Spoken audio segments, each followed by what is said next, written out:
The morning sun. Usually a gentle alarm in the quiet suburban home of Lily and her spirited toddler. Leo felt particularly vibrant on this crisp autumn day. Lily, a single mother navigating the often turbulent waters of freelance graphic design and endless laundry, sighed contentedly as she watched Leo, a whirlwind of curious energy, chase a stray leaf across their small, manicured lawn, their house. A modest two-bedroom with a cheerful yellow door was their sanctuary, a hard-won peace after years of struggle. Leo, barely 3, possessed an uncanny knack for discovering the extraordinary in the mundane.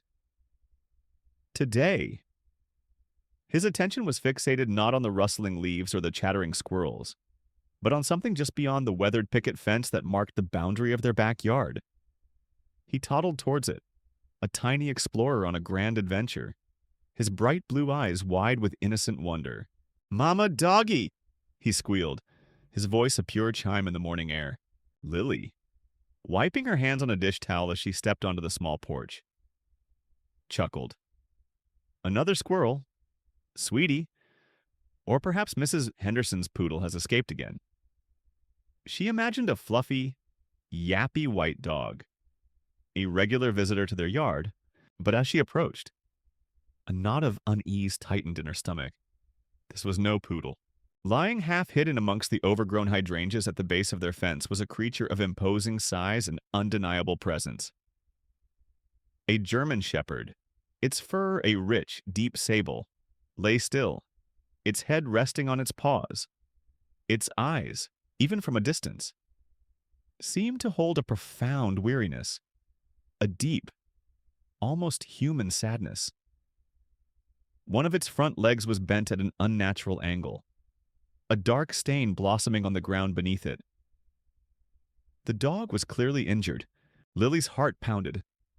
A dog this large, injured, and on her property.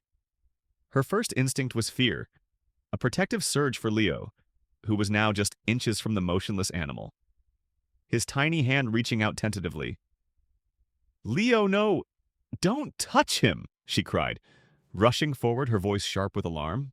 But Leo, oblivious to her panic, simply giggled. Soft. Mama doggy soft. He had already made contact, his small fingers gently stroking the dog's matted fur. To Lily's astonishment, the majestic animal didn't flinch, didn't growl, didn't even so much as stir defensively. Instead, its tail gave a weak, almost imperceptible thump against the damp earth. And then she saw it, clutched firmly, almost deliberately in the dog's powerful jaws, was a small, folded piece of paper. It was damp and slightly crumpled, but distinctly a note. A wave of confusion washed over Lily, momentarily eclipsing her fear. This wasn't just a stray. This was something else entirely. The dog, despite its pain, was holding something, presenting it almost, as if it were a delivery, a silent plea. Its eyes, now meeting hers, held an intelligence that startled her, a desperate plea that transcended words. It wasn't aggressive, not even wary. It was resigned, yet hopeful. Leo continued to pet the dog, murmuring soothing sounds. The German shepherd, in turn, seemed to relax slightly under the boy's touch, a low, guttural sigh escaping its chest. It was an uncanny connection, instant and profound. Lily, captivated by the scene, felt her fear slowly give way to a potent blend of pity, curiosity, and an unsettling sense of intrigue. This wasn't just a lost dog.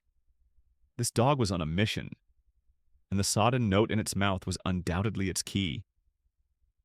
The peaceful morning had abruptly transformed into something far more mysterious, far more urgent than she could have ever imagined. Lily knelt slowly, her eyes fixed on the German shepherd. Its size alone was enough to inspire caution, a powerful, muscular animal that could easily overpower her. Yet, there was no hint of aggression, only that profound, almost pleading weariness in its golden brown eyes. The dog's breath was shallow, ragged, and a faint whimper escaped its throat as its injured leg twitched. It was clearly in immense pain. "Hey there, big guy," Lily murmured, her voice soft, calming. She extended a hand slowly, not to touch, but to gauge its reaction.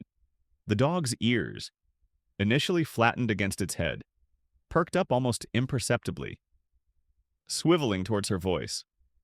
It didn't flinch. Instead, it offered a barely perceptible wag of its tail, a gesture so fragile it tugged at something deep within Lily. Leo, completely uninhibited by the usual adult fears, had already resumed his gentle petting. His small fingers were now buried in the thick fur around the dog's neck, and he was humming a nonsensical tune, a comforting lullaby. The German shepherd, in turn, leaned into the child's touch, its large head nestling slightly closer to Leo's tiny body. It was an extraordinary tableau of vulnerable toddler offering solace to a formidable, wounded beast. "He's a good boy." "Mama," Leo declared, his voice filled with the simple, unwavering certainty of childhood. A strange warmth spread through Lily. This dog, for all its imposing presence, was clearly no threat to her son. In fact, it seemed to be drawing comfort from him. Still, the injury was severe, and the note was an undeniable enigma. Her practical mind kicked in. The dog needed help, and she needed to understand what it was carrying. "Okay, big guy," Lily whispered again, inching closer. "Let's see that note, huh? We need to get you some help." She gently reached for the crumpled paper clutched in its jaws. The dog released it without a struggle, its gaze unwavering on her face, as if silently urging her to understand its message. The note, though damp and slightly smudged, was still sealed with a single, intricate wax stamp, a crest of some kind. Lily's brow furrowed. This wasn't just some casual message, this was serious. Her fingers trembled slightly as she carefully broke the seal. The paper was thick, expensive, but the handwriting was frantic, almost desperate. "If you find him, please help Ilara. They've taken her. He's too powerful." She knew this would happen. Look for the whispering willows and the guardian's gaze. There's a safe place. Don't trust anyone. He watches, protect my girl. She's all I have left, for her freedom, beneath the scrawled words. A crude but distinct drawing was sketched, a symbol that looked like a stylized, intertwined serpent and a lion. Lily's breath hitched. Ilara taken a powerful man. What in the world? And her voice trailed off, a chill tracing its way down her spine despite the morning sun. This wasn't a lost pet. This was a cry for help, delivered by an injured animal, steeped in a mystery she couldn't begin to fathom. The sheer audacity of it, the desperation, was staggering. Her first instinctive thought, honed by years of responsible citizenship, was to call the authorities, the police. Animal control, someone professional who could handle a situation this bizarre and potentially dangerous. But then she looked at the German shepherd. Its eyes, still fixed on her, seemed to hold an unspoken understanding, an appeal so profound it felt like a direct communication. The note itself, with its stark warning of a powerful man and the plea to don't trust anyone, echoed in her mind. And then there was Leo. Her son, usually wary of strangers, was now practically snuggled against the large dog, stroking its head with an almost reverent gentleness. The dog, in turn, seemed to be drawing strength from the child's pure, uncomplicated affection. It was an undeniable magnetic bond. To send this magnificent, wounded creature away, especially after it had delivered such a desperate message, felt wrong. It felt like a betrayal. Lily was a practical woman, grounded in reality. She wasn't one for flights of fancy or dramatic pronouncements. But this wasn't fanciful. This was a living, breathing creature, clearly sent on an impossible mission, bearing a message of profound distress. She couldn't just hand it over to strangers, to be treated as just another stray, especially when the note screamed of powerful enemies and hidden dangers. What if the powerful man found out? What if this dog was Alara's only hope? A decision, swift and unbidden, formed in her mind. She wouldn't call anyone. Not yet. She would try to help the dog. To understand this cryptic plea herself, the sheer improbability of the situation, instead of deterring her, ignited a spark of determination. Someone was in trouble, and an animal, against all odds, had delivered a desperate message to her doorstep. She couldn't ignore it. She wouldn't. "All right, big guy," Lily whispered, her voice gaining a new resolve. "Let's get you inside, and then we'll figure this out." She looked from the dog to Leo, who was now beaming at her, sensing her shift in attitude and the bond between them, already tangible.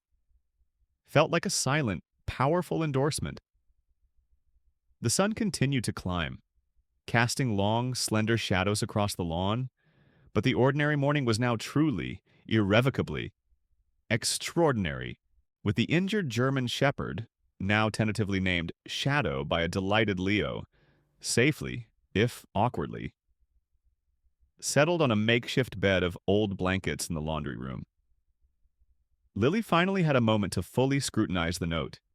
The immediate crisis of the dog's injury and the chaotic excitement of Leo's discovery had momentarily dulled the sharp edges of the message. Now, in the quiet hum of the house, the words clawed at her attention with chilling clarity. She laid the note flat on her kitchen counter, smoothing out the damp creases.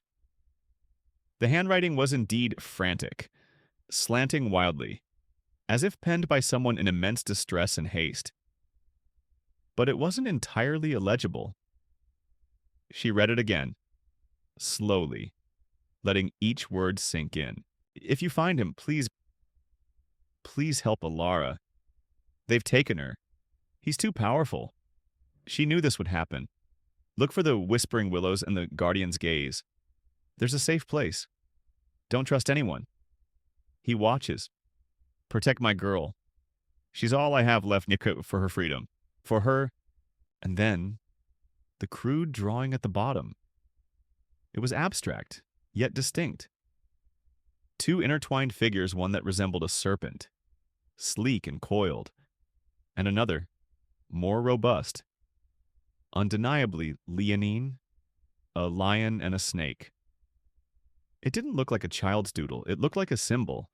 Lily's mind, usually preoccupied with the logistics of grocery budgets and playdate schedules, began to sift through old, forgotten knowledge.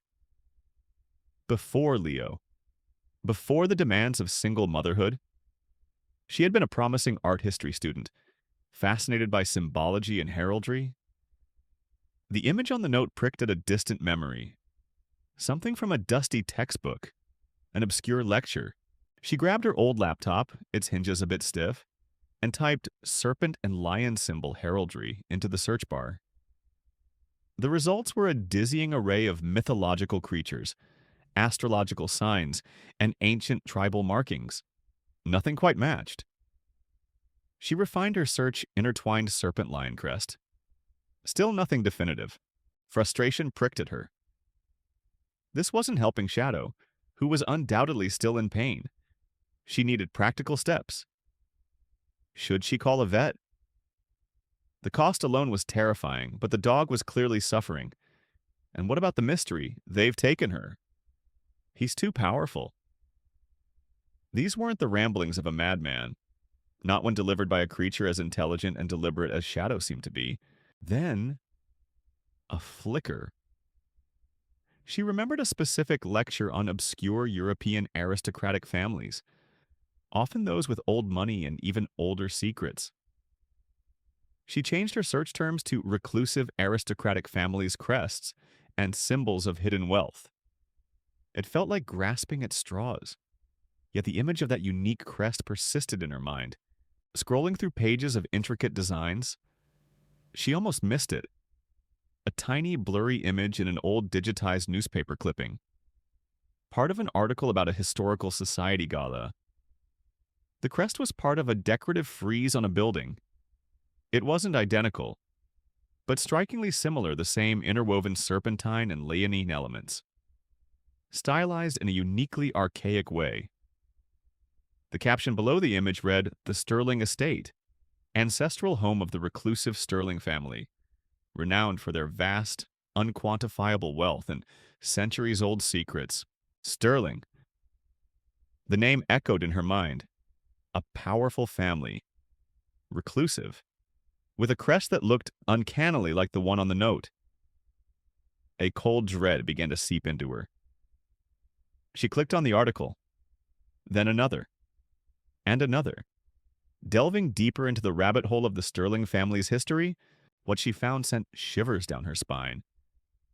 The Sterlings were indeed immensely wealthy, their fortune built on shipping and banking centuries ago, but alongside the reports of their philanthropy and vast landholdings, there were whispers. Whispers of eccentricity, of extreme privacy, and more disturbingly, of disappearances. Not just servants or distant relatives, but occasionally, even close family members who simply vanished from public life, often attributed to ill health or a desire for solitude. The most recent public disappearance, Lily discovered, was that of Alara Sterling? The articles were vague, hinting at a beautiful, intelligent young woman who had been set to inherit the bulk of the Sterling fortune. She had been known for her quiet charity work, her love for animals, and her defiance of her notoriously controlling father.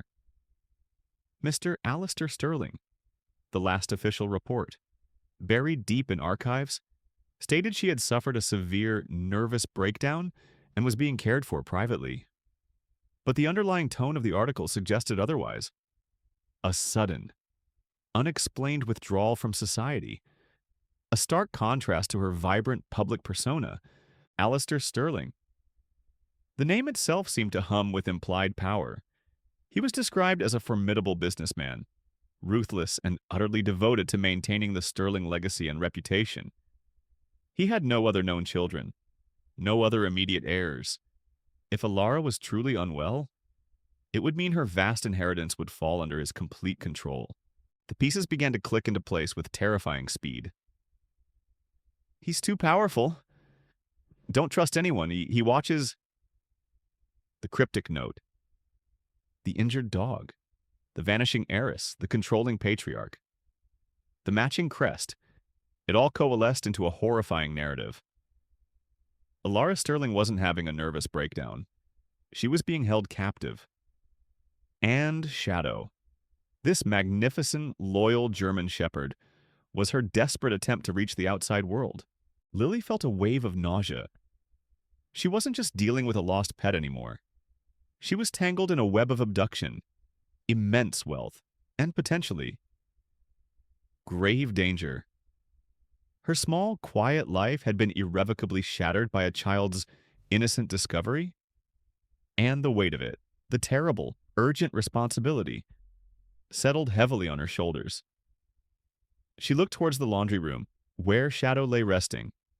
He wasn't just a dog. He was a messenger, a plea. And now, he was her silent, trusting accomplice in a secret that could destroy lives. The makeshift bed in the laundry room wasn't much. Just a pile of old blankets and a worn-out dog bed Leo had long outgrown. But Shadow seemed to settle into it with a profound sense of relief. He watched Lily with those intelligent, knowing eyes, a silent testament to his trust. Despite his size and obvious pain, he made no fuss, no whine, only an occasional soft sigh as he shifted his weight to spare his injured leg. Lily, however, was far from settled. The internet rabbit hole had opened up a chasm beneath her feet. The Sterling family, Alistair Sterling, Alara Sterling. The names now buzzed in her head. not as distant aristocratic figures, but as characters in a terrifyingly real drama unfolding right on her doorstep. She kept glancing at the laundry room door, half expecting a sleek black car to pull up, disgorging men in dark suits. Paranoia, she knew, was a natural reaction to such a shocking discovery. But the note's urgent warning: "He watches. Don't trust anyone," echoed with chilling credibility. She carefully applied a cold compress to Shadow's swollen leg, her touch gentle and tentative. The dog endured it with stoic silence, only flinching slightly when she accidentally pressed too hard. "We'll get you to a vet." "Shadow, I promise," she murmured. More to herself than to the dog, but the logistics were daunting. A vet visit for a large, injured dog would be expensive, and she barely scraped by as it was. More importantly, how could she explain Shadow's presence? The note. The connection to the Sterlings. Without drawing unwanted attention, she imagined the skeptical looks, the questions, the immediate assumption that she was either delusional or seeking a handout. But then there was Leo, her son, utterly oblivious to the dark currents swirling around them, had found his own way to connect with Shadow. He would toddle into the laundry room every few minutes, bringing a favorite plush toy or a brightly colored block, laying them carefully beside the dog. He'd whisper secrets into Shadow's ear, giggling when the dog's tail gave a weak thump. Shadow, for his part, seemed to respond exclusively to Leo. His weary eyes would light up, and he would nudge his wet nose into Leo's outstretched hand. He was a guardian, not just in name, but in every fiber of his being, even in his injured state. When Leo stumbled, Shadow would emit a low, concerned whine. When Lily briefly left the room, Shadow's gaze would remain fixed on the laundry room door, as if ensuring the boy's safe return. This immediate, profound loyalty to Leo struck Lily most deeply. It wasn't just a general affection, it was an innate, protective instinct. It solidified her conviction that this dog was more than just a pet. He was trained, perhaps even bonded, to someone in a way that spoke of a deeper purpose. He wasn't just carrying a message, he was embodying it. Lily tried to think like Alara, or whoever had sent the note. If she were desperate, trapped, sending a message via her most loyal companion, what kind of clues would she leave the whispering willows and guardian's gaze? Phrases were too poetic, too vague for a direct address. They sounded like code, or perhaps references to specific, personal locations known only to Alara and her trusted confidant, presumably. The dog. She watched Shadow, hoping for some hint, some signal. He mostly slept, conserving his strength. But even in slumber, he seemed to possess an awareness, a certain vigilance on occasionally. His ears would twitch, or a low growl would rumble in his chest, seemingly in response to nothing. Lily wondered if he was remembering, reliving, or sensing something she couldn't perceive. One afternoon, as Lily was researching dog breeds and their specific behaviors, hoping to glean some insight into Shadow's actions, Leo brought his favorite squeaky ball into the laundry room. He dropped it clumsily, and it rolled beneath the makeshift bed. Shadow, with a painful groan, tried to retrieve it, but his leg prevented him. He looked at Leo, then at the ball, then back at Leo. A clear, frustrated desire in his eyes. He wants his ball. "Mama," Leo exclaimed, trying to reach under the blankets. "Careful, sweetie," Lily said, reaching to help, as she did. Shadow nudged his nose towards a loose thread on the blanket. It was barely noticeable, but his persistence was striking. Lily pulled on the thread, and a small, almost imperceptible tear in the blanket widened slightly, hidden within the stuffing, taped to the underside of the bed frame. was a small, smooth, gray river stone. It was cool to the touch and strangely out of place. Lily looked at Shadow. He met her gaze, then looked towards the stone, then back at her, his tail giving a single, emphatic thump. It wasn't a coincidence. He was trying to communicate. This dog, clearly highly intelligent, was subtly guiding her, just as the note had implied he might. The stone felt oddly significant. But significant of what? She turned the stone over in her palm. It was just a simple, unremarkable stone. But why would Shadow lead her to it? And why was it hidden?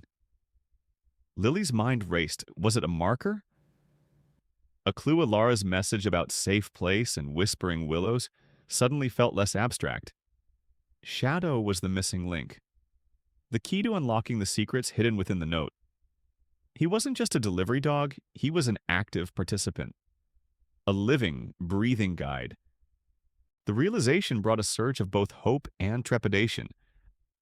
Hope, because it meant Alara had left more clues. More breadcrumbs for Shadow to follow. Trepidation, because it meant Lily was now more deeply embroiled in a dangerous game. One where every subtle movement, every whispered word, could have profound consequences. The powerful Mr. Sterling was out there, and he was watching. She had to be careful, exceptionally careful, but with Shadow by her side, a silent, furry guardian for her and Leo. She felt a flicker of courage she hadn't known she possessed. They weren't alone in this. The smooth, gray river stone sat on Lily's kitchen counter, an unassuming object imbued with immense significance.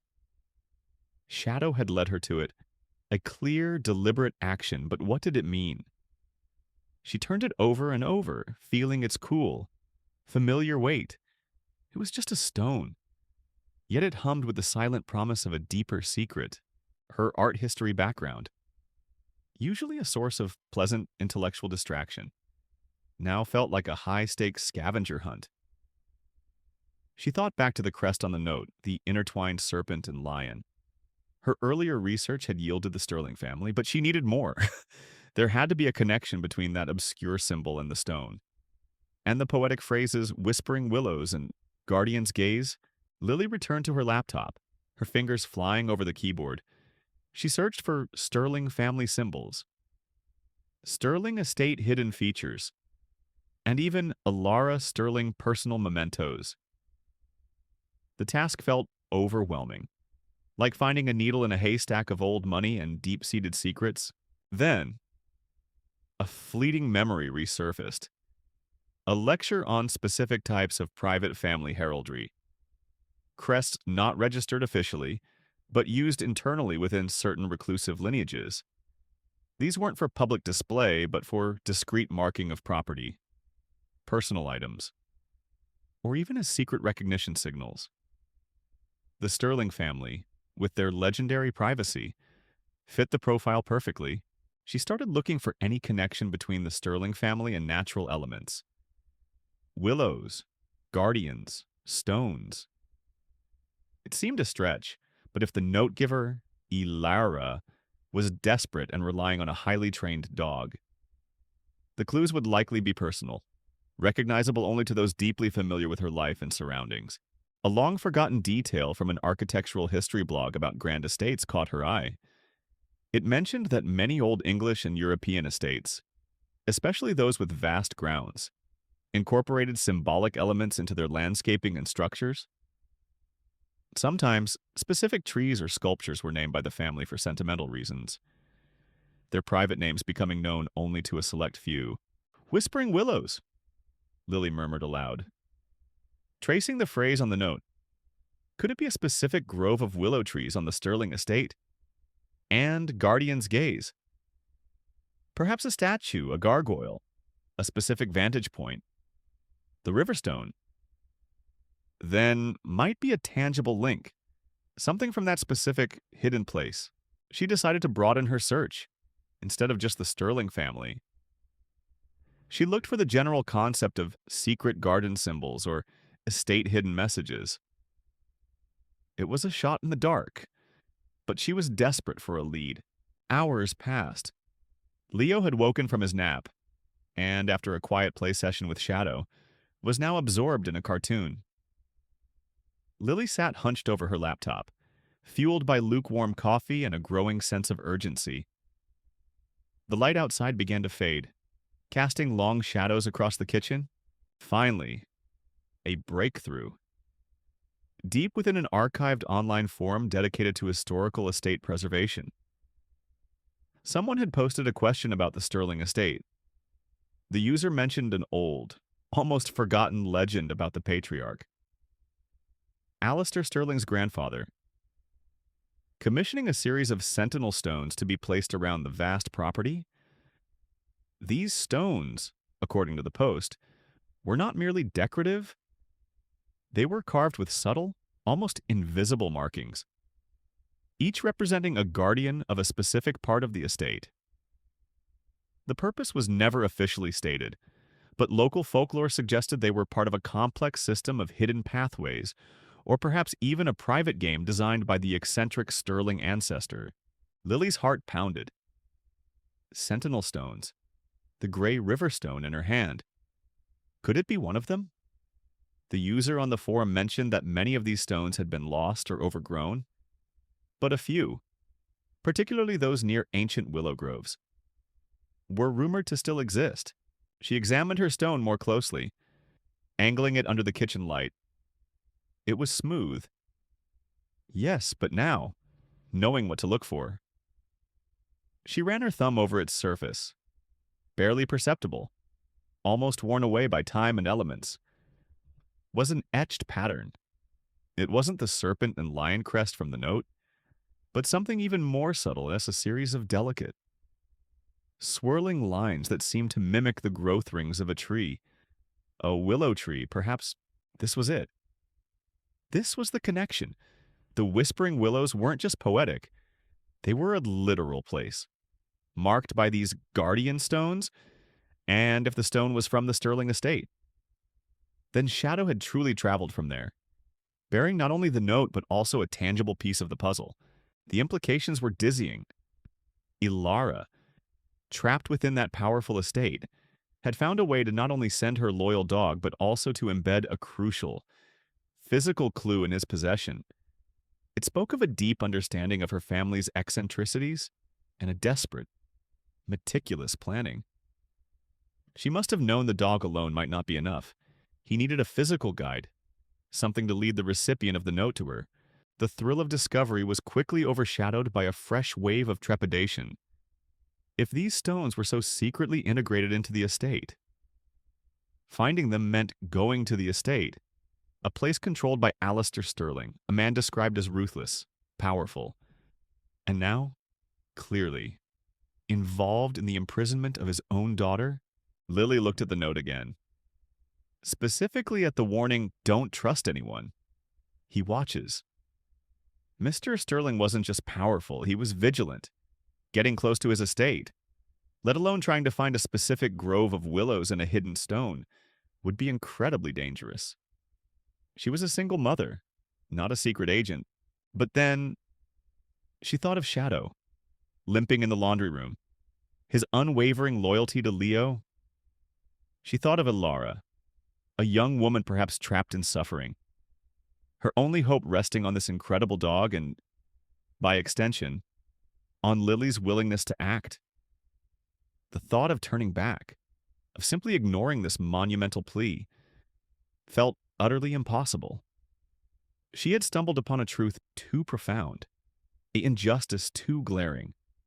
To simply walk away, the gray river stone, warm now from her hand, felt like a silent challenge. She had the first piece of the puzzle. Now, she just had to figure out how to put the rest of it together, without falling prey to the powerful man who watched. The twilight deepened, and with it, Lily's resolve hardened. The discovery of the Sentinel Stone, and the chilling realization of its connection to the Sterling family, pulled Lily into the depths of a past she could only imagine. To understand Ilara's desperate plight, She knew she needed to understand the gilded cage from which she was trying to escape. This meant revisiting the life of Alara Sterling, not through the sterile reports of society pages, but through the lens of speculation, whispers, and the poignant desperation of her message. Alara had grown up in the oppressive grandeur of the Sterling estate, a sprawling monument to old wealth and rigid tradition. From childhood, she was a prisoner of her lineage, watched over by her tyrannical father, Alistair Sterling. He was a man obsessed with control over his vast fortune, over his public image, and most acutely, over his only daughter. Alara, his love, if it could be called that, was a suffocating shroud, designed to mold her into the perfect heiress, beautiful, accomplished, and utterly subservient. As a child, Alara found solace in the vast, untamed corners of the estate, places her father deemed too wild or insignificant to control. It was there, amidst ancient trees and forgotten streams, that she forged a secret world of her own.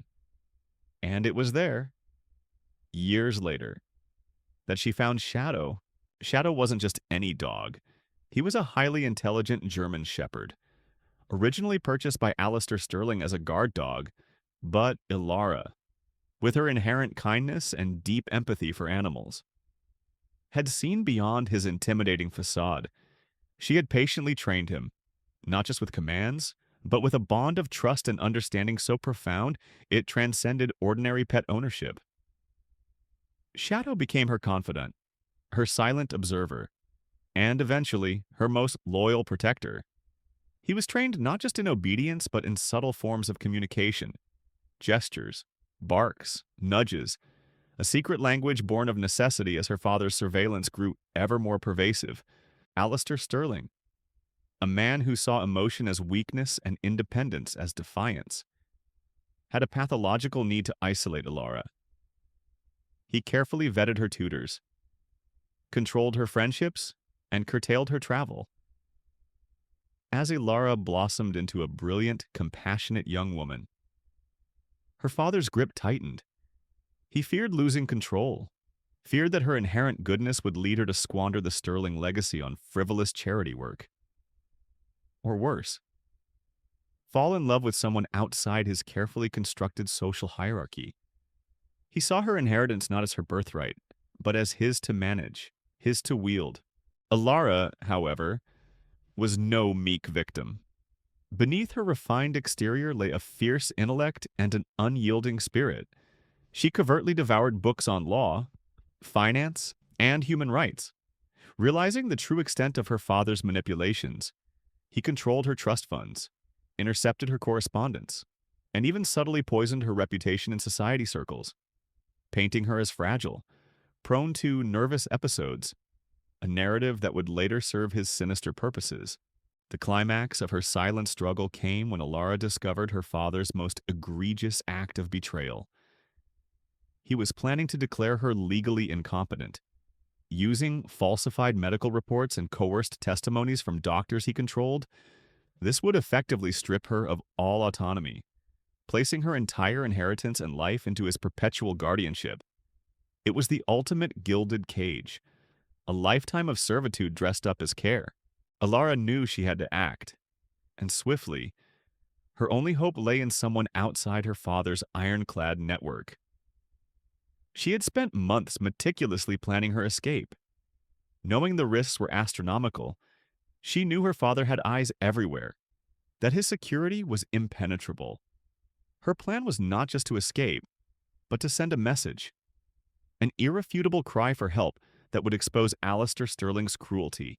She chose Shadow as her messenger, her last desperate gamble. She wrote the note, carefully embedding the clues the whispering willows and guardian's gaze, places on the estate known only to her and Shadow, where she had spent her precious few moments of freedom. The Sentinel Stone, a discreet marker, would be Shadow's ultimate proof of origin, a physical clue for whoever found him. She sealed it with her personal, archaic family crest. a defiant reclamation of her own identity against her father's suffocating control. The night she intended to make her move was a blur of frantic preparation. She managed to slip past the initial layers of security, Shadow silently padding beside her, his presence a steadying comfort, but just as they neared the outer perimeter, a sudden, unexpected patrol, perhaps alerted by a shift in the wind or a nervous guard, appeared. Alara knew she was trapped, with a heavy heart and a surge of desperate resolve. She made the agonizing decision. She hugged Shadow tightly, pressing the note firmly into his mouth. "Go, boy," she whispered, her voice thick with tears. "Find help. Find someone good for freedom. Shadow, for freedom." She pointed him towards the least guarded section of the fence, a small, overgrown breach she had discovered weeks ago. Shadow, sensing the urgency and the danger, hesitated for only a second, his intelligent eyes reflecting her anguish. Then, with a fierce determination born of loyalty, he squeezed through the gap, the note held fast in his jaws, disappearing into the night. Alara watched him go, a single tear tracing a path down her cheek. Moments later, she was recaptured, dragged back into the suffocating depths of her father's estate. But with a glimmer of hope, her silent guardian was out there, carrying her last, desperate plea into the unknown, Lily, reading between the lines of the sparse public records and weaving in her own deductions, felt a profound wave of empathy for Alara. She imagined the courage it must have taken to send Shadow, knowing the dog would face immense dangers. She saw Alara's ingenuity in using the Sentinel Stone, her subtle defiance against a monstrous father. The more she understood Alara's past, the more determined she became to secure her future. Shadow's journey to her doorstep was not just a random act, it was a testament to an unbreakable bond and a desperate cry for justice. The images of Alara's tragic past, pieced together from fleeting online mentions and Lily's own empathetic imagination, had solidified her resolve. She knew that Shadow's arrival wasn't merely a coincidence. It was a desperate, calculated act of defiance. Now, she needed to understand the specifics of that desperate act. The final moments before Alara vanished, moments of heartbreaking courage and agonizing choices. The Sterling estate was a fortress, not just physically, but psychologically. Alistair Sterling had spent years perfecting his control, cloistering Alara within its walls, isolating her from any external influence. His grand design was to present her nervous breakdown as a legitimate illness, a convenient narrative for her eventual removal from public life, and, more importantly, from her inheritance. But Alara, far from breaking, was meticulously plotting. She understood her father's methods, his reliance on routine, his network of informants among the staff, and his state-of-the-art surveillance systems. Every camera, every sensor, every guard's patrol route was logged in her mind. She had been a prisoner for so long. The estate had become both her gilded cage and her meticulously studied blueprint for escape. Her plan wasn't simply to run, it was to send an undeniable signal. She knew her father would fabricate stories, discredit any claims of abduction. So, she needed a messenger who would be beyond reproach, and a message that carried irrefutable proof. Shadow was the obvious choice. His loyalty was absolute, his intelligence extraordinary. He was more than a pet, he was a silent, four-legged extension of her will. For weeks, Alara had been preparing Shadow. She had hidden small, coded messages in various locations around the estate, under specific stones like the Sentinel Stone Lily found, inside hollowed-out bird feeders, or beneath ancient tree roots. These were not just random hiding places. They were spots known intimately to her and Shadow from their clandestine walks. Places where they had shared moments of quiet solace away from her father's prying eyes. She trained him to seek out these specific markers, to lead whoever found him to the hidden clues. The whispering willows and guardian's gaze were specific, beloved spots within the sprawling grounds, places that held personal meaning for Alara. Designed to be recognized by Shadow and, hopefully, deciphered by a compassionate stranger, the note itself was her masterstroke. Crafted on the finest paper from her private study, a small act of defiance in itself. As her father monitored all her correspondence, it contained just enough information to convey urgency and danger without compromising her full plan prematurely. The crude drawing of the intertwined serpent and lion was her personal, unregistered crest, a symbol of her true lineage and her connection to the guardian stones. A final layer of authenticity.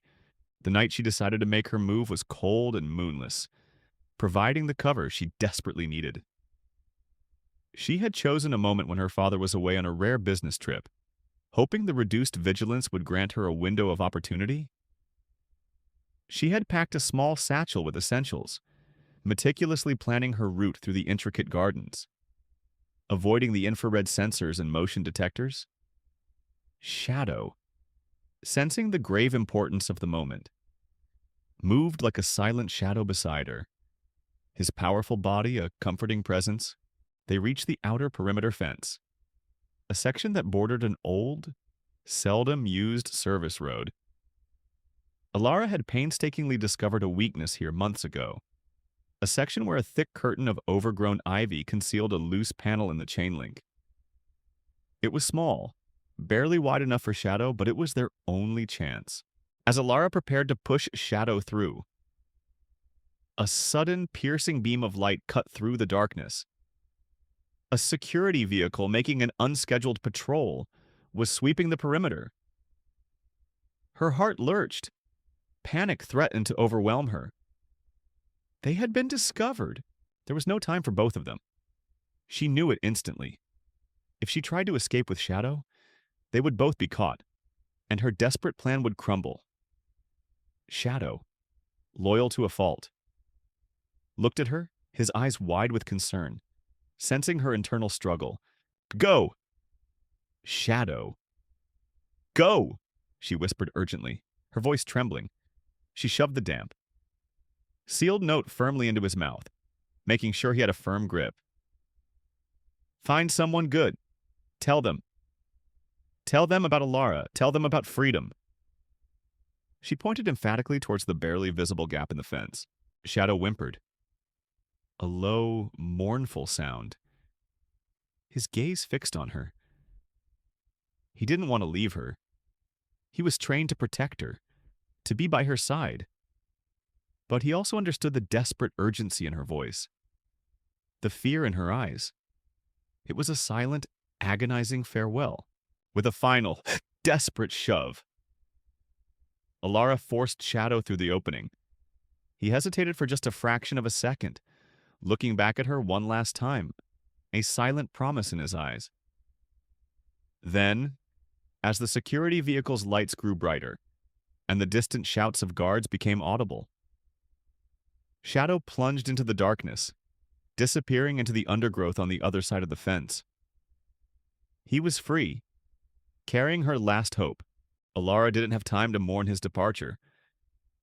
The lights were on her. Footsteps pounded. Moments later, she was seized by two burly security guards. She struggled, screamed, but it was useless. They were cold, efficient. "Miss Sterling," one of them said, his voice flat, "you're making things difficult for yourself. Father simply wants you safe." She knew it was a lie. She was not safe. She was recaptured, dragged back into the suffocating depths of the estate. Her brief taste of freedom replaced by the cold, hard reality of her prison. But even as they forced her away, a tiny ember of hope flickered within her. Shadow was out there, and he carried her truth, her silent plea for justice, into a world where she prayed someone, anyone, would listen.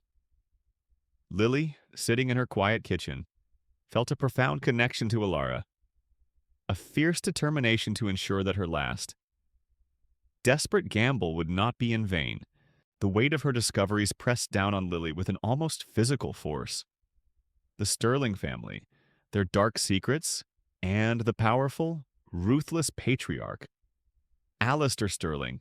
It was all too much for a single mother trying to make ends meet.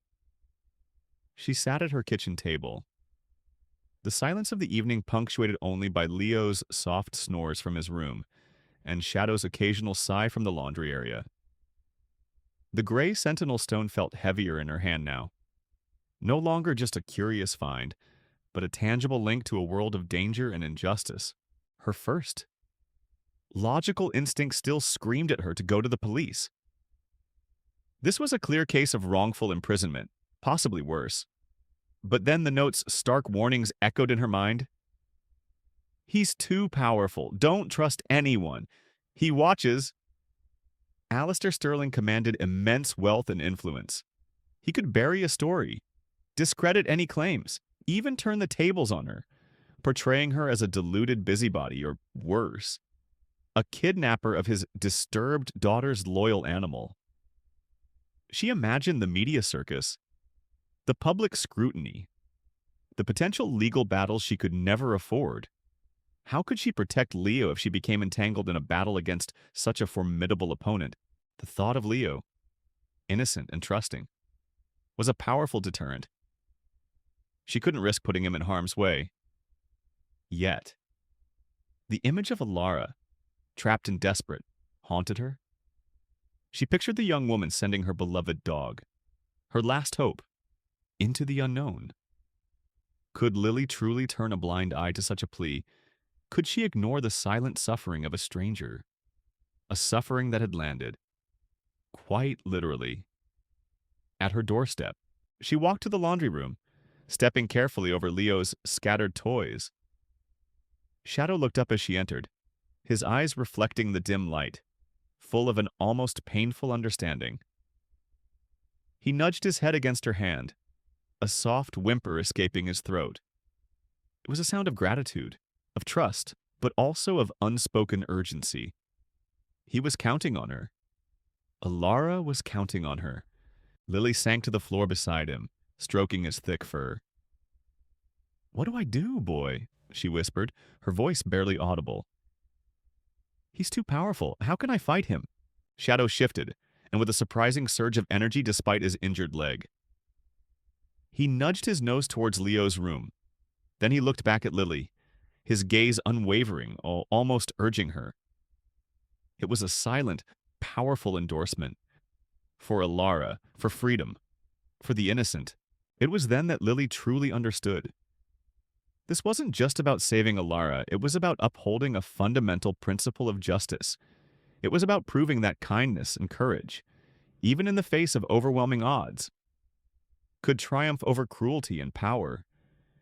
Shadow, by finding her and Leo, had chosen them. Chosen their small, humble home as the sanctuary for Alara's last hope. This wasn't a burden, it was a sacred trust. Her fear didn't vanish, but it was joined by a steely resolve. She couldn't go to the authorities blindly. She needed more proof, more understanding, more of Alara's hidden messages. She would have to be smart, discreet, and courageous. She would have to become a detective, using her wit and resourcefulness. Just as Alara had used her ingenuity to send Shadow, the weight of responsibility was immense. But it was no longer solely a burden. It was a catalyst. Lily, who often felt insignificant in the vastness of the world, suddenly felt a profound sense of purpose. Her small, ordinary life had been touched by something extraordinary, and she could not, would not, shy away from it. She pulled out a notebook and a pen, starting to jot down everything she knew, the cryptic phrases, the symbol, the Sterling family history, Shadow's behavior, the Sentinel Stone. She needed a plan, a strategy. How did one unravel a secret held by one of the wealthiest and most reclusive families in the country? The note's references to whispering willows and guardian's gaze were her first tangible leads. Shadow, as the keeper of Alara's final, desperate journey, was the key. He had delivered the note. He had led her to the Sentinel Stone. He would be her guide. Lily knew it wouldn't be easy. She would be entering a world far beyond her suburban bubble. A world of power, deception, and potential danger. But as she looked at Shadow, who had now rested his head on her lap, his breathing deep and steady, a quiet strength settled within her. She was a mother, fiercely protective of her own child. And now she felt that same fierce protectiveness extend to Alara. We'll find her. Shadow, she whispered, stroking his head. We'll find Alara and we'll make sure she's free. The words were not just a promise to the dog, but a vow to herself. The quiet night outside offered no immediate answers, but within Lily's heart, a new, unwavering determination had taken root.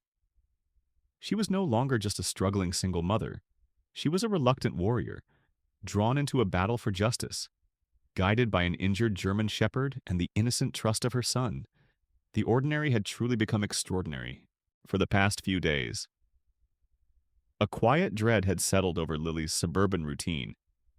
The hum of her life Leo's laughter, the whirl of the laundry machine, the rhythmic tapping of her keyboard now felt underlaid with a discordant note of paranoia. She and Shadow had been meticulously following the breadcrumbs Alara had left. A silent and tense scavenger hunt. They had uncovered a hidden music box containing a small key and a single.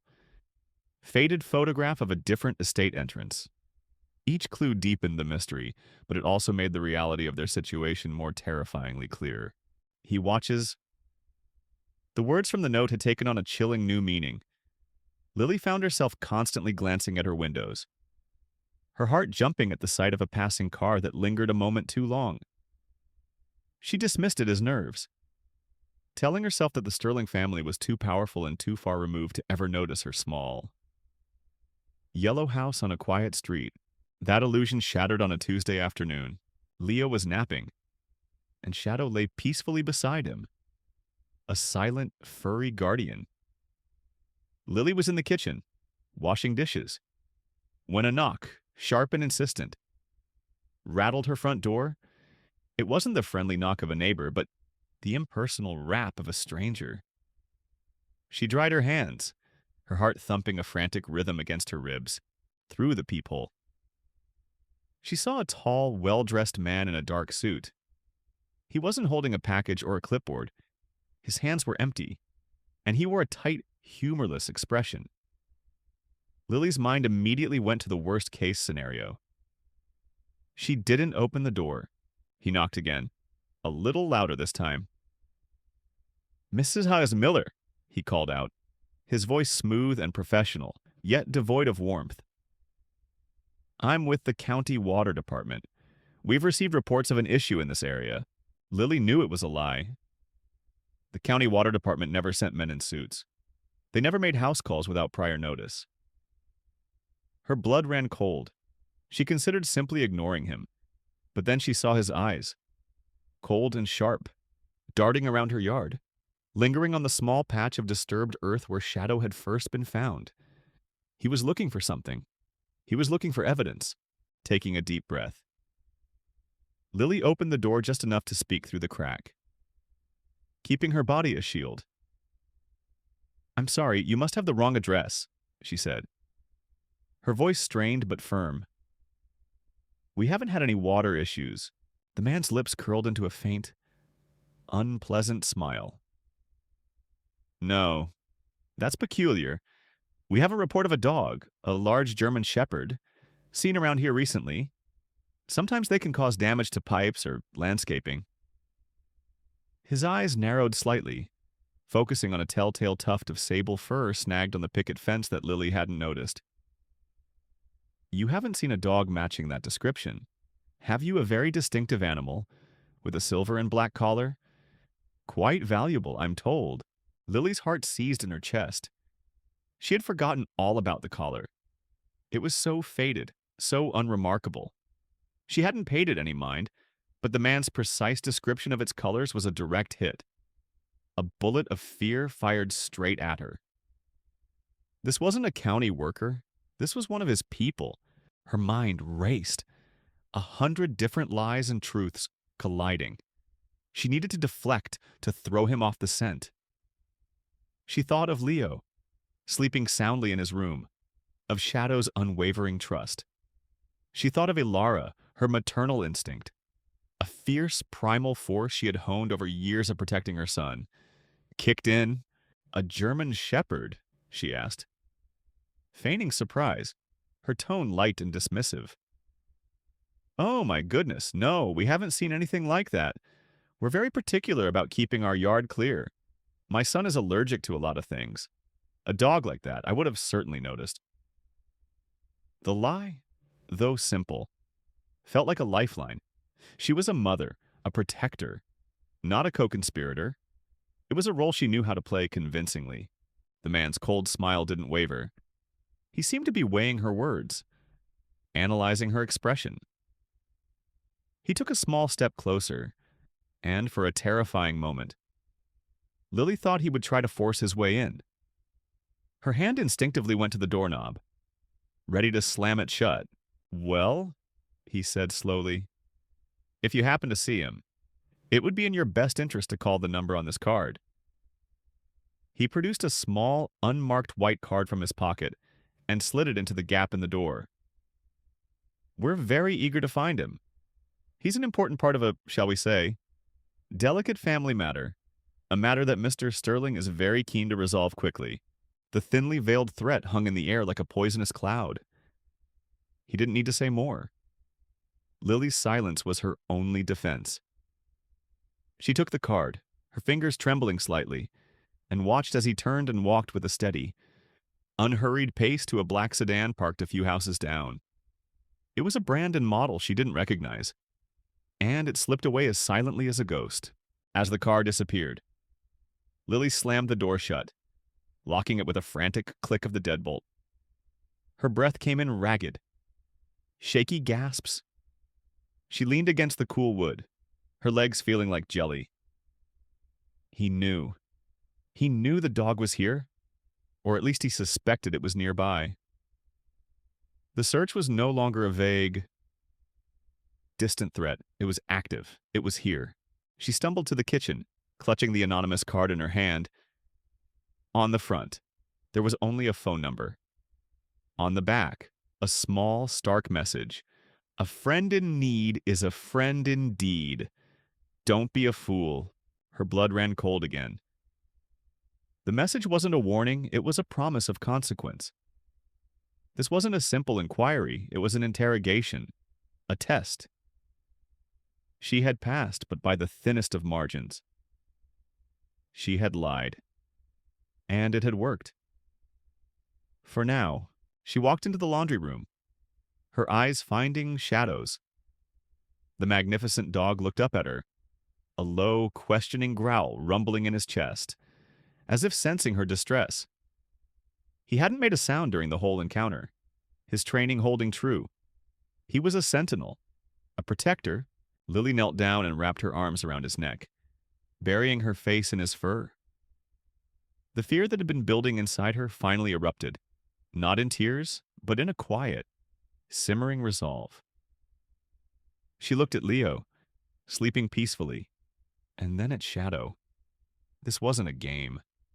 This wasn't a simple act of kindness. She was in a battle, and the stakes were higher than she could have ever imagined. They had found her. It was only a matter of time before they found Ilara, and with her, the dog. Lily knew now that she had to act, and she had to act fast. There was no more time for quiet research or cautious steps. The time for a covert rescue operation had officially begun. The chilling encounter with Mr. Sterling's man had galvanized Lily. The casual threat. The precise description of Shadow's collar. It was clear they were no longer operating in the shadows. The hunt for Ilara was now a race against time. With the hunter becoming the hunted, There was no going back, only forward, deeper into the rabbit hole of Sterling's secrets. Lily knew she couldn't risk lingering around her home. Every moment she spent there was a moment Mr. Sterling's watchful eyes could pinpoint her. Her plan needed to accelerate, and it needed to be executed with surgical precision. The next clue, the final, crucial piece of the puzzle, had to be found. And Shadow, her loyal, silent guide, was the only one who could lead her there. The whispering willows and guardian's gaze were still the central. Enigmatic phrases. Lily remembered the architectural history blog mentioning sentinel stones near ancient willow groves. If Alara had embedded clues, these locations would be the most likely candidates for a final.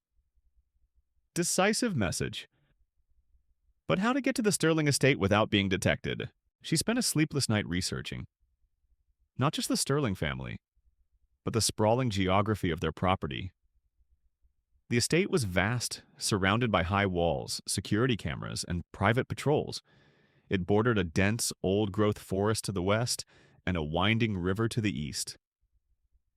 She meticulously studied satellite maps, looking for any weak points, any less guarded sections, any hidden pathways that might align with the poetic clues. The next morning, Lily made a difficult decision. She called her trusted next-door neighbor, Mrs. Henderson, a kind, elderly woman who adored Leo. "Mrs. Henderson," Lily began, trying to keep her voice light. "My sister just had an emergency, and I need to drive out of town for a few days.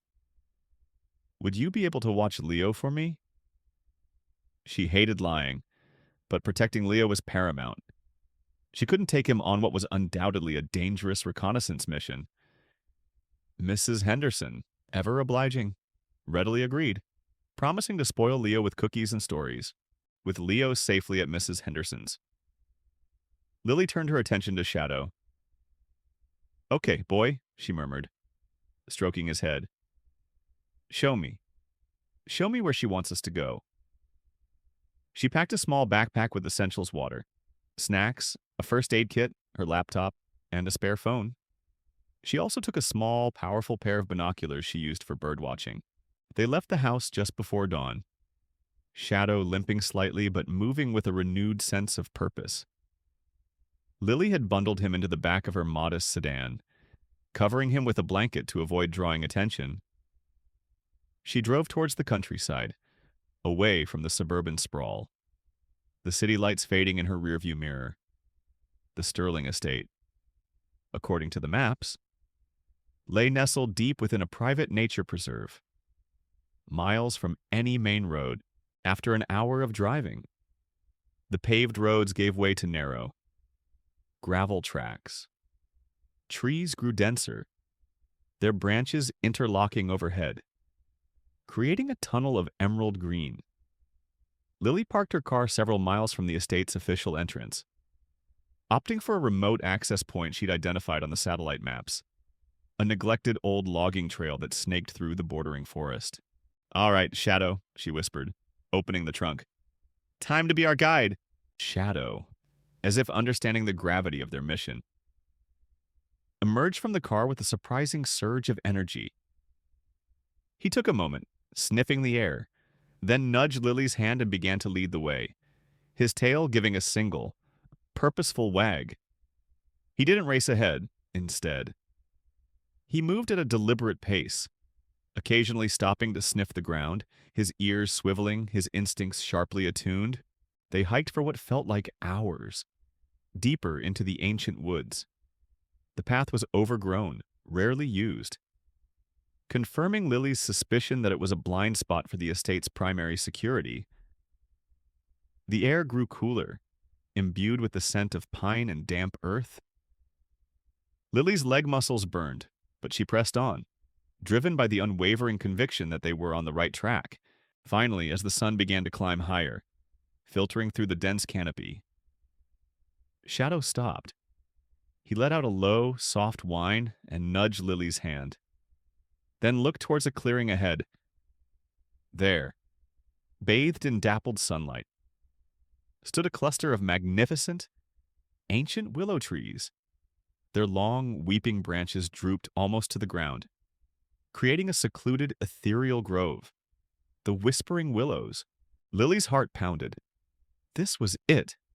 This was the place Alara had described. The silence of the grove was profound, broken only by the gentle rustle of leaves, a sound that truly seemed to whisper secrets. Shadow, limping faster now, led her deeper into the grove. His nose to the ground, he began to circle a particularly old, gnarled willow, its trunk thick with age. Suddenly, Shadow stopped, pawing at the base of the tree. There, half buried by centuries of fallen leaves and moss, was another sentinel stone. It was larger than the one Lily had found in her yard, weathered and worn, but the swirling pattern, mimicking a willow's graceful form, was unmistakable. This was the guardian's gaze, a stone guardian. Watching over this sacred place, Shadow began to dig frantically at the base of the stone, his claws tearing at the damp earth. Lily joined him, her hands scrabbling through the soil. Buried beneath the stone, wrapped in a waterproof canvas, was a small wooden box. It was exquisitely carved, but also damp and worn. Clearly having been hidden for a long time, Lily carefully pried open the lid. Inside, nestled on a bed of dried leaves, were several items: a small, leather-bound journal, a worn silver locket, and a neatly folded, sealed letter addressed to the Finder of Shadow. Her hands trembled as she opened the letter first. Alara's handwriting, though still rushed, was clearer this time, infused with a poignant resignation. If you are reading this, Shadow found you. He is the guardian of my hope. By now, my father will have declared me unwell, or simply disappeared me. He controls everything, even my doctors. But I leave you this, my last testament. I am not mad, I am captive. I suspect he keeps me in the old north wing of the main manor, the one he always said was too cold and uninhabitable to deter curiosity. It has no public records, no windows visible from the main drives. He uses it as his private vault, his secret prison. The locket contains a key, and the journal holds the truth. Tell my story. Expose him. Do not trust the police directly. His influence runs deep.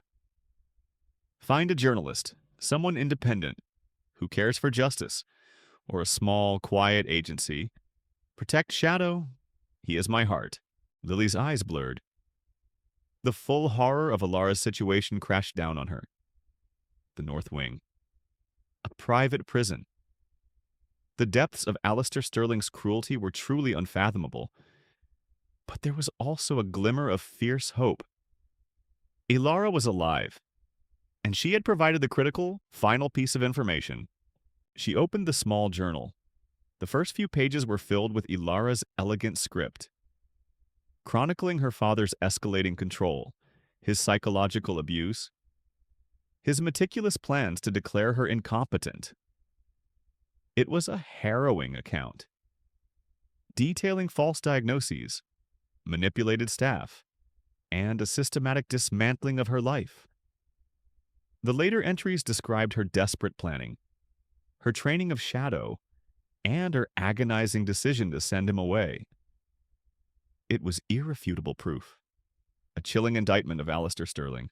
The locket, when she opened it, indeed contained a tiny, intricate key, a key to what perhaps a hidden door within the North Wing, or a specific lock designed by Alara herself.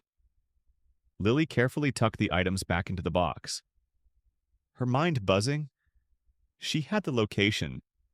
She had the proof. Now, she just needed a way to get Alara out, and to ensure justice was served without falling into Mr. Sterling's carefully laid traps. Shadow sat patiently beside her, his head resting on her lap, his eyes fixed on her face. He had completed his mission. Now, it was up to Lily. The whispering willows had indeed whispered their secret, guiding her to Alara's last, desperate cry for freedom. The discovery in the Whispering Willows was a seismic shift. No longer was Lily piecing together fragmented clues, she now held the chilling truth in her hands. Alara Sterling was not only alive, but she was being held captive in the most audacious of places, the north wing of her own ancestral manor. The audacity of Alistair Sterling, imprisoning his daughter within his own home, in plain sight yet utterly hidden from the world, was a testament to his ruthlessness and his belief in his own untouchability. Lily sat beneath the willows, the journal open in her lap, Shadow resting his head on her knee. She read Alara's meticulous entries, her elegant script filling the pages with a harrowing chronicle of psychological warfare. Alara detailed her father's slow, insidious campaign to isolate her, the cutting off of communication with friends, the replacement of loyal staff with his own agents, the subtle yet constant surveillance that eroded her sense of privacy and safety. The journal revealed how Alistair had twisted Alara's genuine struggles with the pressures of her inheritance and her father's overbearing nature into a fabricated narrative of mental instability. He had brought in doctors, initially respected professionals, who, under his immense pressure and financial incentives, began to subtly shift their diagnoses, moving from stress-induced anxiety to delusional tendencies. Alara documented conversations, dates, and specific instances of medical manipulation, even detailing how her father had forged her signature on documents that would declare her legally incompetent and grant him full control of her vast fortune. He wants my legacy, not my well-being. Alara had written in one poignant entry, "He sees me as an extension of the Sterling name, a vessel for its continuity, not as a human being with thoughts, feelings, or choices of my own. My freedom is a threat to his control." Lily felt a wave of profound empathy, mixed with white-hot anger. The injustice was staggering. Alara wasn't just a prisoner, she was being systematically erased. Her identity and sanity stolen by her own father for greed and power. The legal documents, the coerced medical reports, it was a perfect, insidious trap, designed to ensure that even if Alara somehow managed to speak out, her words would be dismissed as the ravings of a disturbed mind. The journal also explained the North Wing. It wasn't just a part of the mansion, it was Alistair Sterling's private, impenetrable vault, architecturally designed centuries ago to house priceless art and sensitive family archives. It was built with reinforced walls, a discreet, almost invisible entrance from a rarely used service corridor, and no visible windows from the main estate grounds. Alistair had modernized its security, turning it into a fortress within a fortress, a place where he could safely keep his most valuable possessions. And now, his own daughter. Alara described the subtle changes she noticed on the estate after her capture. The increased presence of unfamiliar security personnel, the shifting patrol routes, all centered around this hidden wing. She confirmed her suspicion that her father was not only holding her, but also perhaps engaging in other illicit activities within its walls, using her confinement as a smokescreen. The tiny, intricate key found within the locket now made chilling sense. Alara had sketched a crude map in the journal, leading to a concealed emergency exit within the North Wing, a service door known only to her and her most trusted childhood nanny, long since deceased. The key, she explained, was for a specific, antique lock on that door, one her father had overlooked in his security upgrades. Believing it to be purely ornamental, it was her final, desperate hope for escape. A secret she had nurtured and protected. Lily closed the journal, her mind reeling. The scope of Alistair Sterling's deceit was breathtaking. He wasn't just a controlling father, he was a criminal, expertly manipulating the legal and medical systems to dispossess his own child. The weight of this truth, once a vague suspicion, was now an undeniable, concrete burden. The immediate question was what next? The note had warned against trusting the police directly. a warning now amplified by Alara's detailed accounts of her father's influence and corruption. A conventional approach would be suicidal. Alistair Sterling would undoubtedly crush any official investigation. Turning it against Lily herself, she envisioned headlines, "Delusional woman accused of dog theft and defamation in Sterling case." She needed help, but not from official channels that could be compromised. She needed someone independent, someone driven by a sense of justice, not susceptible to Sterling's vast wealth. A name flickered in her mind, a person from her past who might just be unconventional enough and ethical enough to take on such a powerful adversary, her old university friend, Marcus Thorne. Marcus had been a brilliant, idealistic journalism student, fiercely dedicated to investigative reporting. After graduation, while Lily had pursued art and family, Marcus had carved a niche for himself as a freelance investigative journalist, known for tackling complex, often politically charged stories that major news outlets shied away from. He had a reputation for dogged persistence, a sharp intellect, and an uncompromising moral compass. He preferred to work quietly, outside the glare of corporate media, publishing his in-depth pieces in smaller, independent online journals or collaborating with documentary filmmakers. If anyone could expose Alistair Sterling and tell Alara's story, it was Marcus. The plan began to form, precise and terrifying. She had the proof, the note, the sentinel stone, the journal, the key. She had the location, the north wing. She had the guide, Shadow, and now she had a potential ally, Marcus. The rescue wouldn't be simple. It would require immense cunning, careful planning, and a deep understanding of Sterling's security. But for the first time, Lily felt a genuine spark of hope. She wasn't just chasing clues anymore, she was armed with the truth. And she had a path forward. The dark, sprawling Sterling estate, once a symbol of impenetrable power, now felt like a target, a stronghold waiting to be breached. The morning after finding Alara's journal, Lily's kitchen table transformed into a war room. Maps of the Sterling estate, satellite images, and printouts of Alistair Sterling's known movements lay scattered across the surface. Shadow, sensing the shift in atmosphere, lay at her feet, his ears occasionally twitching, a silent, watchful presence. Lily knew she couldn't afford to be just a sympathetic observer anymore, and she had to be a strategist. Her first step was to contact Marcus Thorne. She dug out his old contact information, a faded business card from a long-forgotten university reunion. Her fingers hovered over the phone, a tremor of apprehension running through her.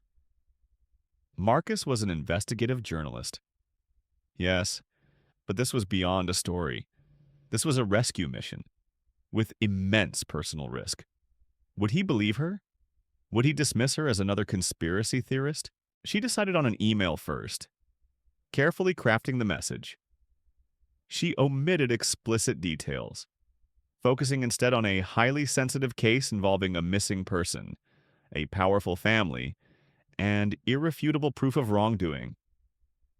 She mentioned the unique circumstances of how she came by the information, hinting at unconventional delivery. She finished by emphasizing the urgency and the potential for a groundbreaking, impactful story that could bring justice to an innocent person. She attached a single, anonymized photograph of Alara's distinctive locket. Then she waited, a knot of anxiety tightening in her stomach. The reply came faster than she expected. Less than an hour later, Marcus's response was brief, but to the point. Intrigued, confidentiality paramount. Call me at phone number, now. Lily took a deep breath and dialed. Marcus's voice was exactly as she remembered it. Calm, deep, and laced with an undercurrent of sharp intelligence. She launched into the story, starting with Leo finding Shadow, the note, the symbol, her research into the Sterlings, the Sentinel Stone, the close call with Sterling's man. And finally, Ilara's journal and the chilling truth about the North Wing. She spoke quickly, trying to convey the enormity of the situation without sounding unhinged, to her immense relief. Marcus didn't interrupt with skepticism. He listened, utterly absorbed, asking only precise, clarifying questions. The crest on the note. You're certain it matches the obscure Sterling family heraldry. The journal. Is it detailed enough for legal standing? The key in the locket. You believe it's for a specific lock within the North Wing. When she finished, there was a long silence on Marcus's end. Lily held her breath. Lily, Marcus finally said, his voice quiet. This is astounding and incredibly dangerous. Alistair Sterling is not just powerful, he's untouchable. He's crushed careers, silenced opposition. Are you absolutely certain you want to proceed? He's holding his own daughter captive, Lily retorted, a fierce heat rising in her voice. He's fabricating medical reports to steal her inheritance. He sent men to my home. I can't just walk away. Marcus, not after Shadow brought Ilara's last hope to my door? Another pause. Then, Marcus's voice hardened with a familiar resolve. All right, you're right. This is a story that needs to be told, and a wrong that needs to be righted. But we have to be smart. We can't go to the police yet. His influence is too pervasive. We need to gather undeniable public proof of her captivity during the rescue. That's the only way to ensure he can't bury it. Or you. They began to meticulously plan. Marcus, with his investigative experience, had contacts beyond the mainstream media. He suggested reaching out to a small, highly specialized firm of private investigators he occasionally worked with, known for their discretion and ability to operate under the radar.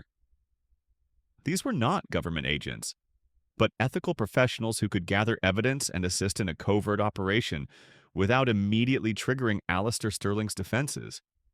He also had a contact at a reputable online news platform, committed to deep-dive investigative journalism. Who would be ready to publish the story simultaneously with Ilara's rescue? Ensuring public exposure and Alistair's immediate downfall, the plan was audacious, bordering on insane. They would use the lumber trail Lily had found as their infiltration point. Shadow, with his intimate knowledge of the estate and his unwavering loyalty, would be their primary guide. Marcus would bring minimal, specialized equipment night vision goggles, miniature cameras for documentation, and secure communication devices. Lily would focus on the internal layout of the North Wing. Based on Ilara's journal entries and any old blueprints Marcus could covertly obtain, we need a distraction, Marcus stated during one of their late-night calls. Something to pull Sterling's primary security away from the North Wing, even for a few crucial minutes. Lily, thinking on her feet, remembered Ilara's journal mentioning her father's paranoia about a specific, priceless collection of ancient Roman artifacts he kept in a different, highly publicized vault within the main mansion. His Roman collection, she suggested. It's his pride and joy. If we could create a perceived threat there, it might draw security. Marcus nodded, a new gleam in his eye. Perfect. We'll set off a minor, localized, non-damaging alarm near that vault, using a timed device. Just enough to create a flurry of activity, but not enough to trigger a full lockdown of the entire estate immediately. The risk was immense. They were walking into the lion's den. Literally. Lily would be the point person, guided by Shadow to reach the North Wing. Using Ilara's key, Marcus would be providing cover, documentation, and the strategic distraction. They rehearsed their movements, their communication signals, their escape routes, just days before the planned operation. Lily took Shadow to a discreet, trusted veterinarian Marcus recommended, someone who understood the need for secrecy. The vet, a gruff but kind woman, expertly treated Shadow's leg, expressing quiet admiration for the dog's resilience. "He's a fighter," she'd said. "A truly remarkable animal." The night of the rescue was moonless, shrouded in thick cloud cover, perfect for covert operations. Lily, dressed in dark clothing, her heart hammering against her ribs, embraced Leo one last time, a silent promise in her kiss. Mrs. Henderson was already asleep. Lily met Marcus at their designated rendezvous point. Miles from the estate, Shadow, his leg now mostly healed, was a picture of silent anticipation, his eyes gleaming in the dark. "Ready, Lily?" Marcus asked, his voice low, his expression grim. Lily looked at the vast, intimidating silhouette of the Sterling estate in the distance. A dark monument to injustice. She thought of Alara, trapped within its walls. She thought of Leo, safe for now, but whose future depended on the success of this mission. She looked at Shadow, a living testament to loyalty and courage. "Ready," she said, her voice steady, despite the tremor in her hands. "Let's bring Alara home." The silent, dangerous journey into the heart of Alistair Sterling's empire had begun. The silence of the pre-dawn forest was absolute, broken only by the crunch of leaves underfoot and the rhythmic panting of Shadow beside Lily. Every shadow seemed to stretch and writhe, morphing into imagined threats. Lily's heart hammered a frantic rhythm against her ribs, a drumbeat of fear and exhilaration. She was no longer just a struggling single mother. She was a woman on a mission, fueled by a powerful sense of justice. Marcus, a silent, efficient figure beside her, checked his equipment, night vision goggles, a small, high-definition camera strapped to his chest, and a discreet earpiece connecting them. "Remember the drill, Lily," he whispered, his voice barely audible above the rustling trees.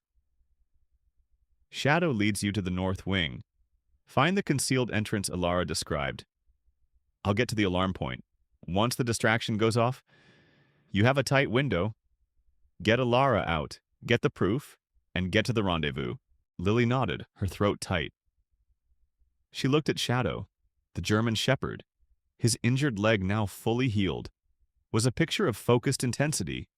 His nose was to the ground, sniffing the faint scent trails, his ears swiveling to pick up every distant sound. He was ready. They advanced cautiously, Marcus moving ahead to scout, Lily and Shadow following closely behind. The lumber trail eventually dissolved into dense undergrowth. But Shadow never faltered.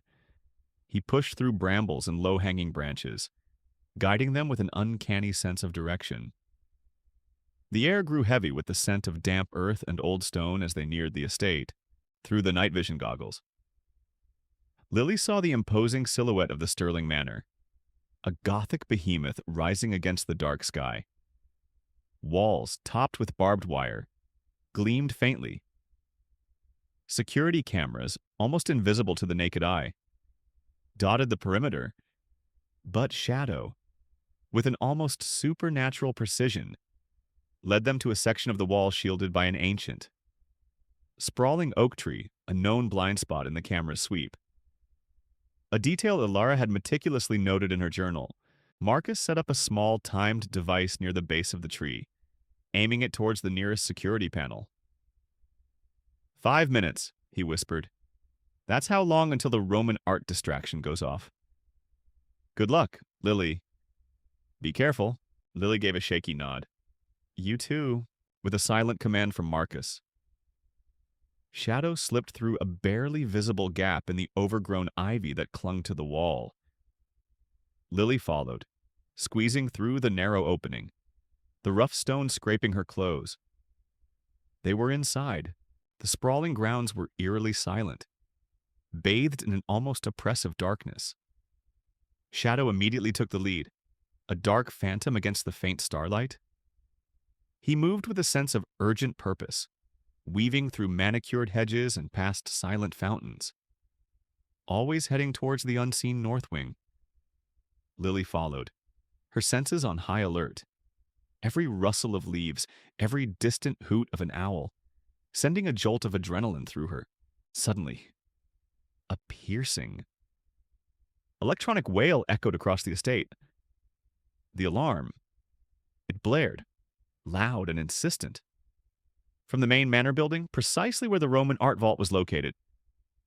Immediately, the distant sounds of shouting, rapid footsteps, and the revving of an engine could be heard.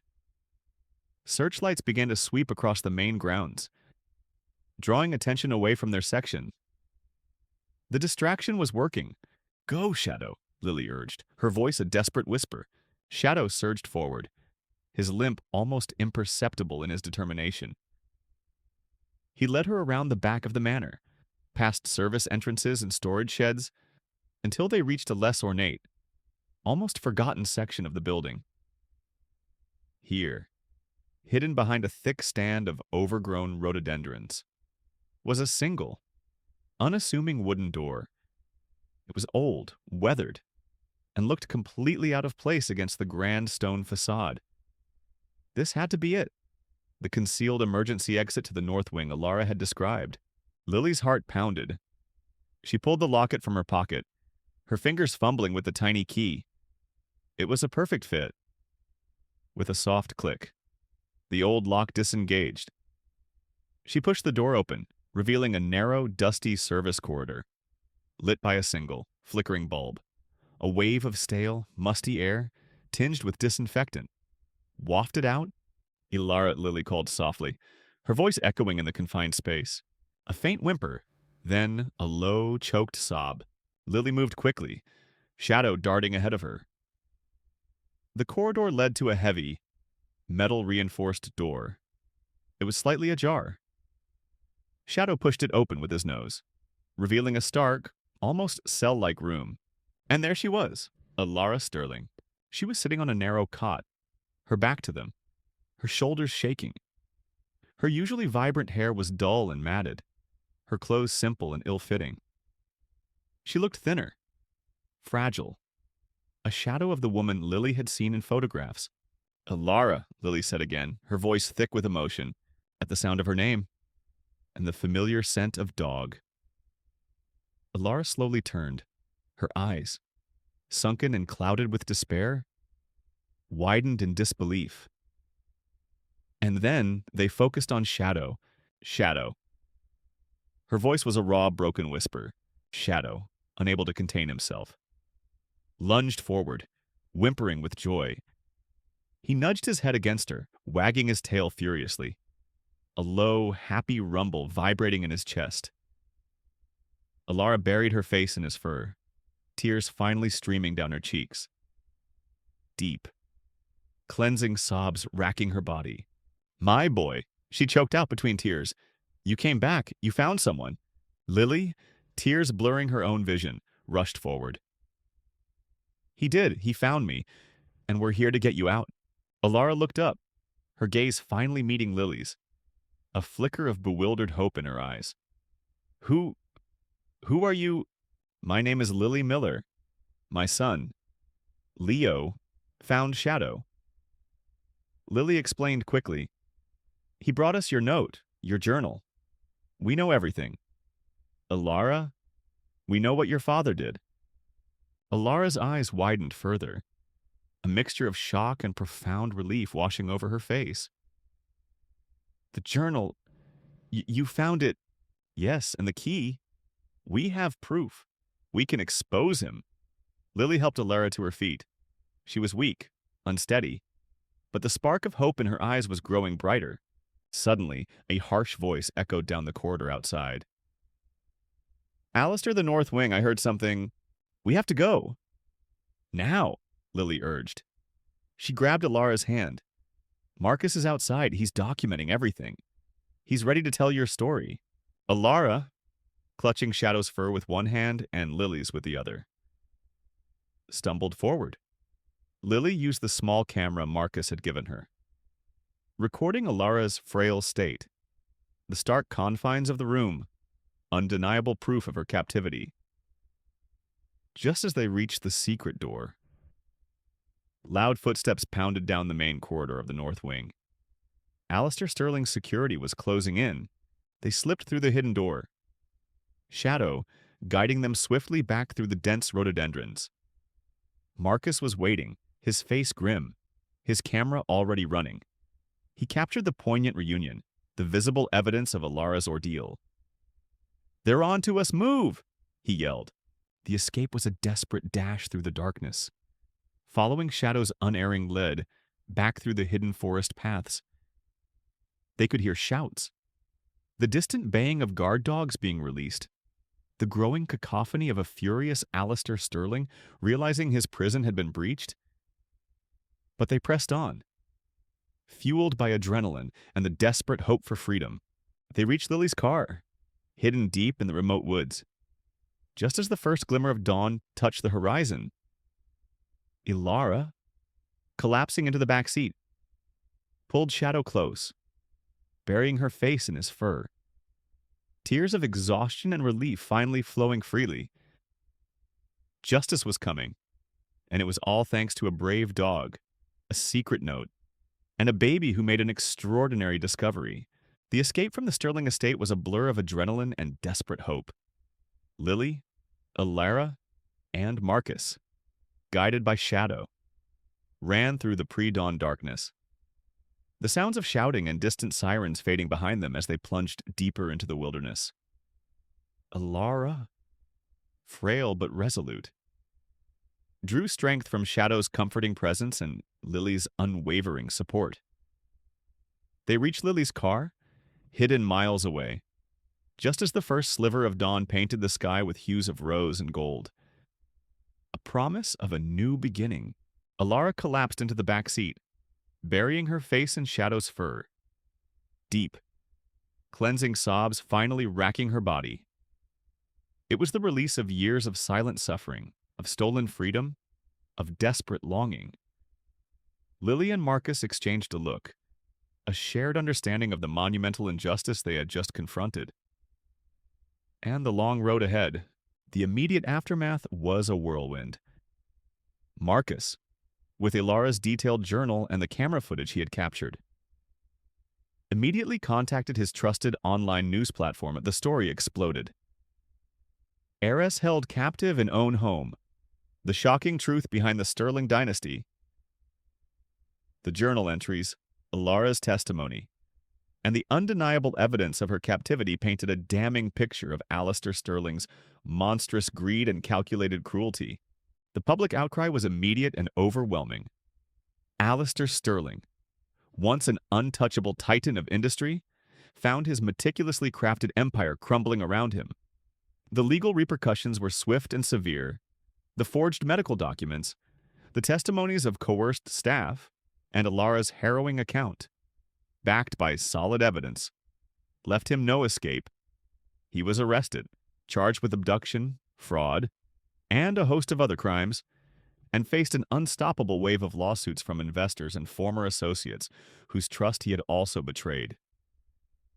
Justice, though long delayed, was finally being served. Alara, after weeks of recovery, both physical and psychological, slowly began to reclaim her life. She was free, but the scars of her ordeal ran deep. She leaned heavily on Lily and Marcus, who became her closest confidants. A chosen family forged in the crucible of extraordinary circumstances. Shadow, always at her side, was her constant source of comfort and unwavering love. A living testament to their unbreakable bond with her immense inheritance. Alara did not retreat into a life of secluded luxury. Instead, she established the Alara Sterling Foundation for Freedom and Justice, dedicated to helping victims of familial abuse, financial exploitation, and those trapped in similar gilded cages. It provided legal aid, psychological support, and safe havens for individuals struggling against powerful, manipulative figures. Her own experience gave her an unparalleled understanding of the insidious nature of such control, and she was determined to use her fortune to ensure no one else suffered as she had. Lily, with her innate kindness and resourcefulness, became an integral part of the foundation. Her freelance graphic design skills found a new, profound purpose in creating awareness campaigns and educational materials.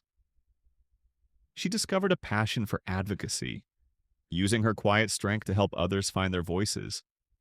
Her life, once defined by financial struggles and the simple joys of motherhood, had expanded in ways she could never have imagined. Filled with purpose and meaningful connections, years passed. The Yellow House remained Lily's cherished home, but it was now a hub of activity, frequently visited by Alara, Marcus, and a rotating cast of individuals touched by the Foundation's work.